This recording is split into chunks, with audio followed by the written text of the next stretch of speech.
All right, y'all know being a software engineer that there's so much more that goes into it than us just creating new applications or adding new features to an application, right? Like we have documentation we have to write down, we have meetings that we need to attend, there's retrospectives that we have to do and attend as well if you're in an agile team.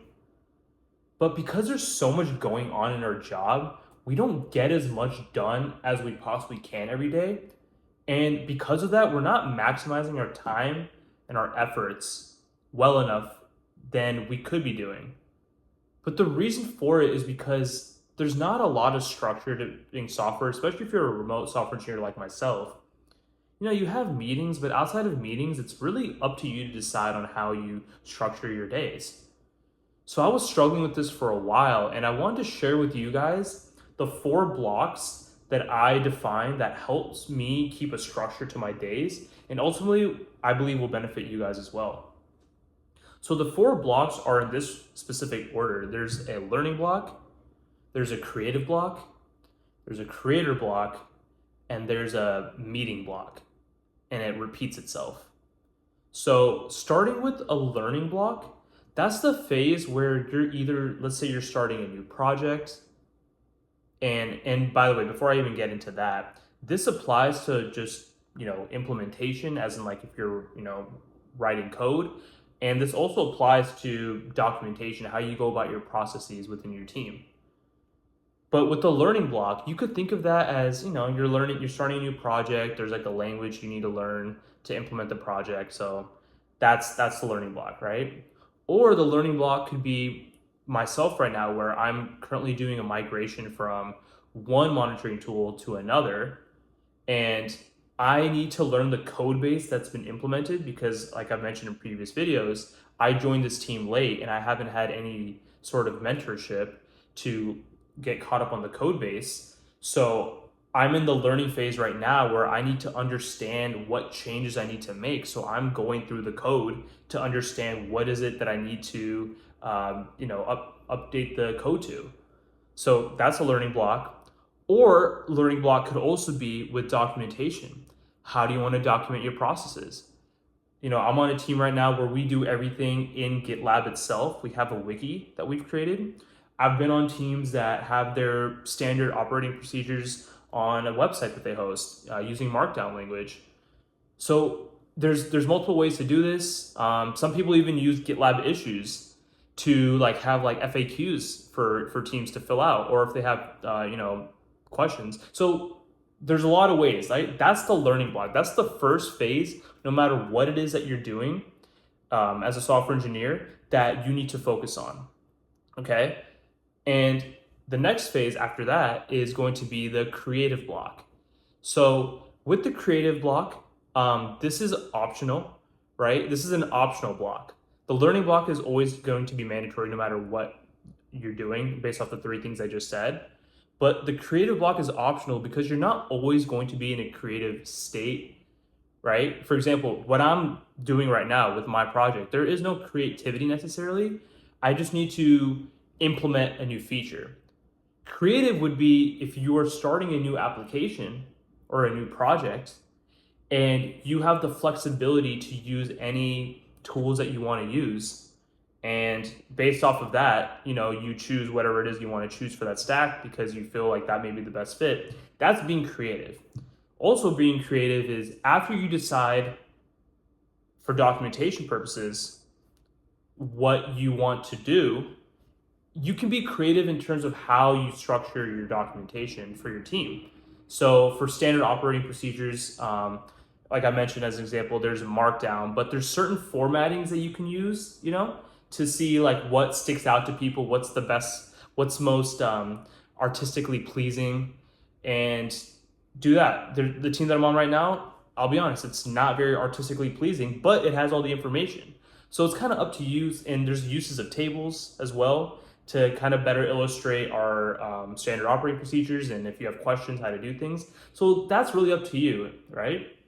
So that's the creative block, okay? And this applies, like I said, if you're starting a new application, or if you're just creating some documentation, or if you're trying to migrate to a new a new place to store your documentation, that would be the creative block. And then the creator block is pretty self-explanatory. So that is just, either you're just coding, adding new features, right? This is a mandatory block. This will always be part of your job.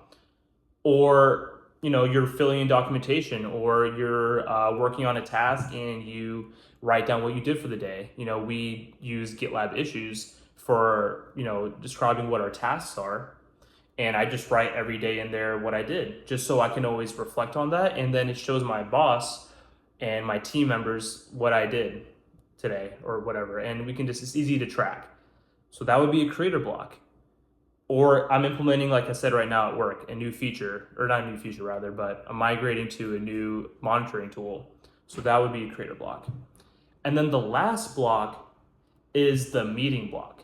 So pretty self-explanatory, right? And depending on where you are as a software engineer, if you're an entry-level software engineer, if you're a junior-level software engineer, where I'm currently at, or if you're a senior software engineer, you may or may not have say on when you have meetings. And even if you are a senior software engineer, there's other, maybe your manager sets up a meeting, or another team sets up a meeting with you because, you collab with them.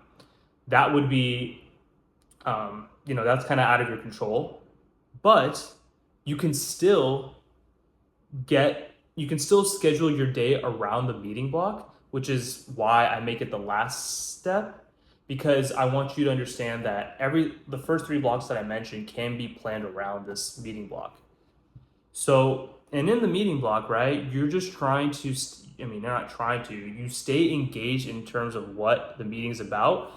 And I find it to be the most helpful when I prep for the meeting, let's say 30 minutes prior, not even 30 minutes prior, I'd say even like 15, 20 minutes prior, to just gather my thoughts. Are there any questions that I have in this meeting? If it's like, let's say if it's just like a team meeting, let's say there's 3 types of meetings, I'd say. There's a team meeting, right, that you have every day that you basically talk about what you did, if there's what you did yesterday, what you plan to do today, and if there's any roadblocks, right? So you kind of typically don't need to prep too much for that. Like, you kind of already know those things. And, you say your piece and you listen to what other team members have to say and you try to chime in where you can. Always stay engaged. I would always recommend always staying engaged, because when you're engaged, you learn something, right? Like, you may not be working on someone else's task, but you can learn from them just by seeing what they have to say and seeing how you can maybe help contribute to a problem that they might be having. But staying engaged helps you learn more about your team and everything that's going on. So that's one type of meeting. Another type of meeting is the one that you have if you have customers or consumers of your product, and they maybe are having some issues with connecting to your services, or maybe there's some issues that you're having with their team, whatever the case may be, right? So that I would recommend prepping, 15 minutes prior as well, 15, 20 minutes prior to your meeting. I'm kind of just giving a baseline for what I do, but if you need more time, go ahead. But the point is, like, you should make sure you're prepping and understand what the consumer's problem is. If they have a problem connecting to your services, kind of, see if they like leave any, details in the meeting invite to kind of figure, or in the title, just kind of infer what they're asking. And then by doing that, you'll be better prepared to answer the questions that they'll probably be asking in the meeting. That way you're just not caught off guard, right? Just a little bit of preparation there. And then the last one is just like, either if it's a department meeting or something of that sort, right? Just like a big meeting with like 100+ people in the meeting. Understand what the meeting's about, right? And sit on it and try to see what matters to you in that meeting. Is the best way I could describe it. I know sometimes those meetings can kind of drag on and it's hard to stay engaged because it's talking to so many people, right? But try to see, what you need to understand in that meeting. Prep for that as well if there's any questions. So anytime you can ask a question, if you're allowed to ask a question in that meeting, it's more catered towards you. That helps you stay engaged that way throughout the meeting. See maybe what's being talked about, and that'll help you tremendously. So those are the 4 blocks, okay? And like I said, the learning block and the creator block are always staples in your day, okay? And the creative block and the meeting block are depends on the day, right? It's kind of optional depending on the day. But for each of these blocks, and by the way, with each of these blocks, this is not something that will technically happen every single day, right? Like, for example, today, I am currently just in a learning block. I'm only focusing on learning today. There is no, there's no creative block. There's no creator block for me today. And I had a meeting, I had a stand up meeting at 9 a.m. this morning. That was it. Okay. So with that, make sure that you're giving yourself at least, and I mean at least, an hour and a half of uninterrupted, geez, uninterrupted time to complete that block. Because it takes about maybe 10 to 15 minutes to kind of get yourself in that flow state, like in the zone, right? And then you kind of just start going from there, right? Then your mind and your body are all connected in your spirit, and you're just very focused into what you're doing. But if there's like, let's say, if you're in a position where, like me, I don't always have control over when meetings are, let's say you have like a 30-minute gap in between meetings, I would not recommend going and trying to start a learning block or any of these blocks, right? Like, use that time to just prepare for the next meeting. Or if you work home remotely like me, do something simple, like go clean up something, use the bathroom, go run a quick errand, throw out the trash. Like, I don't know, something random, but don't try to get yourself in one of these blocks, because it's just a wasted effort at that point in time. So, and then this applies to all the blocks, like the hour and a half at least. This applies to every single block. And if you guys do this, I guarantee you will be so much more efficient with your time. And it may seem like a longer process because not every day because the fun part is like the implementation, right? Like, you want to see yourself implementing every day. But being a software engineer, there's so much more to it. Like, there's so much more that goes into it. If you want to be a well-rounded, complete software engineer that truly builds its skill sets from all facets of software, that takes time. So just have that everyday mentality and understand that there's these multiple aspects to it. And I'm losing my train of thought here. What was I trying to say? Basically, just like understand that it's just gonna take time. Okay, so I hope this helped you guys out today.